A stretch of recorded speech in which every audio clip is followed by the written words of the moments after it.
السلام عليكم ورحمة الله، مرحبا بكم معايا في فيديو جديد على قناة ماكلة الدرويد عزيزة. إن شاء الله تكونوا بخير وعلى خير وانتم كتشاهدوا حلقة اليوم.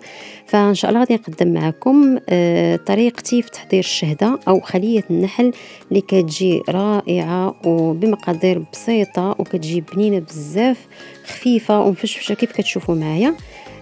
فنتمنى ان شاء الله تعجبكم وصفه اليوم وتطبقوها. فما تنساونيش بلايك للفيديو فضلا وليس امرا. الناس الجداد اللي كيشاهدوا القناه اول مره ما تنسوش الاشتراك والضغط على الجرس ليصلكم بكل جديد. ما نطولش عليكم ونخليكم مع المقادير وطريقه التحضير وفرجه ممتعه. ونقول بسم الله على بركه الله. وغادي نبدا. اول حاجه غادي ناخذ البيض، عندي جوج ديال البيضات، فبيضه واحده غادي نديرها كامله والبيضه الثانيه غادي ندير فقط الابيض والصفر غادي نخليه باش غندهن به الشهده او خليه النحل في الاخير. فغادي ناخذ هنايا بيضه والبيضه الثانيه ناخذ منها الابيض فقط، الاصفر غنديرو في واحد الزليفه ونخليه حتى الاخير. غادي نضيف على البيض 120 غرام من السكر السنيده، يعني كاس الا الربع، المهم تكون بالغرام. واحد الفاني وزن 7 غرام او 8 غرام، وعندي 80 مليلتر من الزيت النباتيه. وغادي نضيف واحد ياغورت يكون طبيعي، ضروري كديروه طبيعي، ما ديروش منكه، لان الطبيعي كيعطي واحد الهشاشه للوصفه ديالنا او للخليه النحل ديالنا. المهم كنضيف هنايا 140 غرام من الحليب اللي كيكون شويه دافي، غير شويه ماشي بزاف. غنضيف ملعقه ونصف كبيره من الخميره حبيبات، وغادي نخلط هاد المكونات هادو، كنخلطهم مزيان مزيان. ومن بعد كنبدا نضيف الدقيق اللي عندي الكميه 500 غرام، وكيبقى على حسب الحجم ديال البيض اللي استعملته والنوعيه ديال الدقيق. المهم هنا الدقيق اللي كيكون خاص بالحلويات يكون دقيق نوع جيد. كنضيف كميه الدقيق اللي عندي كامله، وما ننساش الملح. كنضيف هنا ملعقه صغيره عامره، اولا كيبقى لكم نتوما على حسب الكميه ديال الملح اللي بغيتو ديروا، كتنقصوا اولا كديروا. المهم كنوضع الملح وكندير الخليط ديالي كيتعجن في العجانه، اولا ممكن تعجنوه في يديكم، راه نفس النتيجه. صافي بعد ما كنعجنوا على هذا الشكل هذا، فكتكون العجين كتلصق في اليدين شويه. صافي كتكون على هذا الشكل هذا كيف كتشوفوا معايا. كتكون العجين خفيفه شويه ورطبه، وكتكون يعني مدلوكه، يعني ضروري كتدلكوها مزيان مزيان. صافي كنحيدها من داك البول وكنجمعها بيدي. من بعد كنرجعها للبول ديال العجانه بعد ما كندهنو بالزيت هكا باش ما كتلصقش ليا، وكنخليها تخمر بطبيعه الحال. كنخليها لمده ديال ساعه او اللي كيبقى على حسب الجو. الا كان الجو بارد فكتاخد شويه الوقت، كان الجو سخون فراغي ساعه الا ربع، يعني نص ساعه ساعه الا ربع حتى ساعه راه كتكون واجده.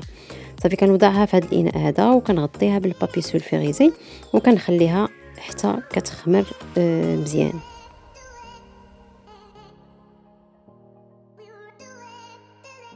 فهنا بعد ما دازت المده ديال التخمير، يعني خمرات ليا كيف كتشوفوا معايا، فغادي نهبطها فوق سطح العمل. فكيف كتشوفوا راه خمرات، خليتها المده ديال ساعه، خمرت لي على هذا الشكل هذا. صافي كنهبط ديك الخميره كيف كتشوفوا راه كتكون رطبه، العجين كتكون رطبه وملسه.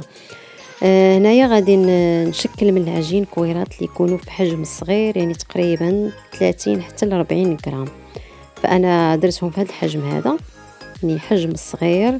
انا بغيت الشهده عندي تكون صغيره هكا بالحجم هكا صغير. اللي بغى يدير كبير راه يدير، يعني كيبقى لكم الاختيار. المهم كنا كنقطع العجين كامله كنديرها الحجم اللي بغيت، يعني درتهم من الحجم الصغير، وكنحاول ندير لهم هكا كويرات نقادهم.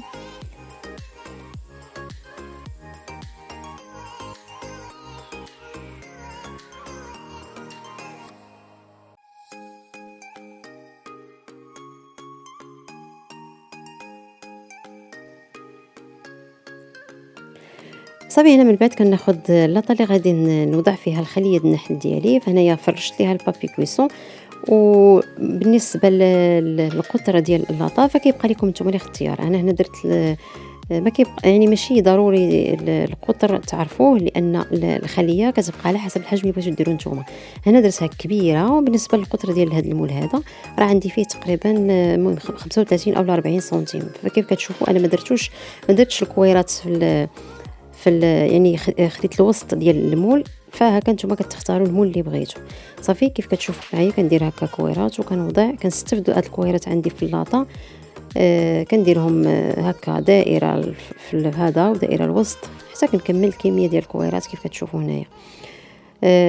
صافي بعد ما قاديتهم على هذا الشكل هذا، فغادي ناخد صفر البيضه اللي خليت من قبل، غادي نوضع فيها 2 الملاعق من الزيت النباتيه، وغناخد ملعقه صغيره ديال القهوه سريعه الذوبان، كندوبها في شويه ديال الحليب وكنوضعهم مع الصفر د البيضه.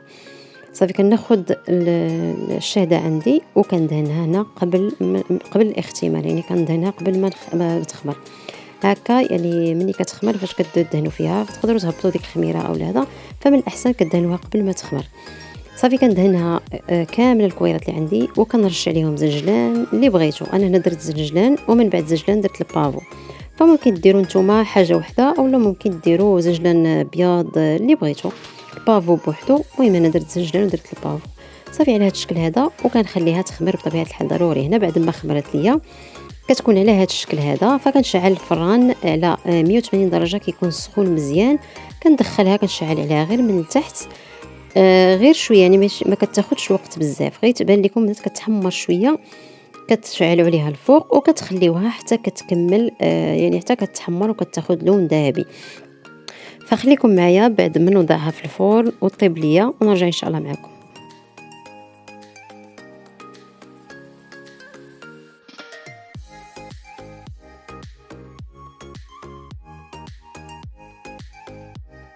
بعد ما اخذت ليا الوقت الكافي في الفرن كتكون على هذا الشكل بطبيعه الحال كتخليوها تبرد ضروري. فكيف كتشوفوا معايا فكتجي خليه النحل اللي حضرت معكم اليوم او الشهده كتجي خفيفه ورطبه. فهنا غادي نفتح معكم وحيده باش تشوفوها كيف كتجي من الداخل.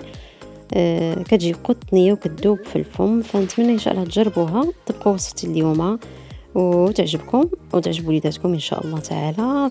ف كيف كتشوفوا كتجي رطبه وقطنيه من الداخل. نتمنى تجربوا وصفتي اليوم وتعجبكم ان شاء الله، واللي جرباتها تخلي ليا تعليق. وشكرا بزاف على التعاليق الرائعه اللي كتخليو ليا، تعاليق اللي كتحفزني بصراحه وكتخليني نعطي اكثر واكثر. فشكرا لكم بزاف بزاف بزاف من القلب، شكرا. فوصلنا لنهايه الحلقه، فما تنسوناش بلايك للفيديو فضلا وليس امرا. الناس اللي كيشاهدوا القناه اول مره فخليوا لنا تعليق واشتركوا معنا وفعلوا الجرس باش يوصلكم كل جديد ان شاء الله تعالى. نلتقيو في فيديو قادم بحول الله تعالى. شكرا لكم والى اللقاء، والسلام عليكم ورحمه الله تعالى وبركاته.